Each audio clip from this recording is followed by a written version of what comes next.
السلام علیکم ورحمۃ اللہ وبرکاتہ۔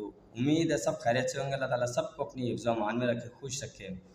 پتہ کیا ہے، آپ اقدس صلی اللہ علیہ وسلم نے فرمایا کہ جب کوئی مسئلہ حل نہ ہو رہا ہو، جب کوئی کام نہ ہو رہا ہو، تو اس کے لیے سورہ یاسین پڑھا کرو، ہو جائے گا۔ اگر ہم اس چیز سے ڈینائی کرتے ہیں اور اگر ہمارا ایمان اس پہ نہیں ہے، تو پھر ہمیں اپنے مسلمان ہونے کا سوچنا چاہیے نا کہ حضور صلی اللہ علیہ وسلم نے جو کہہ دیا وہ سچ ہے۔ اس کو کفار بھی کہتے تھے کہ آپ سے بڑا صادق، آپ صادق و امین ہیں۔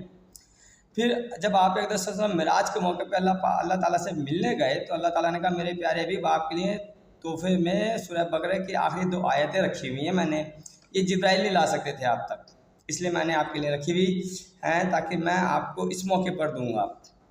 اور میرے پیارے حبیب، کمی پیشی اللہ معاف کرے، یہ دونوں آیتیں پڑھ کے آپ کا امتی مسلمان مومن مجھ سے جو مانگے گا، مجھے میری بادشاہ کی قسم میں اس کو دوں گا، گارنٹی ہو گئی۔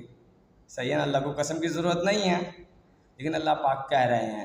اب مجھے بتائیں، ہم تو اپنے کام پیسوں سے بنا رہے ہیں، بیماری کا علاج پیسوں سے ڈھونڈ رہے ہیں، ہر چیز پیسوں سے ڈھونڈ رہے ہیں ہم، تو وہ تو اس سے بنا لیے۔ عموماً رقشوں پہ ٹرکوں پہ لکھا ہوتا ہے جی ہر مسئلے کا 2 رکعت نماز نفل۔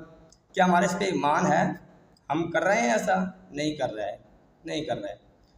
تو اللہ تعالیٰ نے بھی ہمیں انہی مسئلوں میں الجھا رکھا ہے کہ لو جی پیسے کی کمائی جو ڈھونڈ لو، پتہ لگتا ہے بیماری کا علاج ہو رہا ہے، نہ سکھ آ رہا ہے نہ چین آ رہا ہے، امیر سے امیر بھی نیند کی گولیاں کھا رہا ہے۔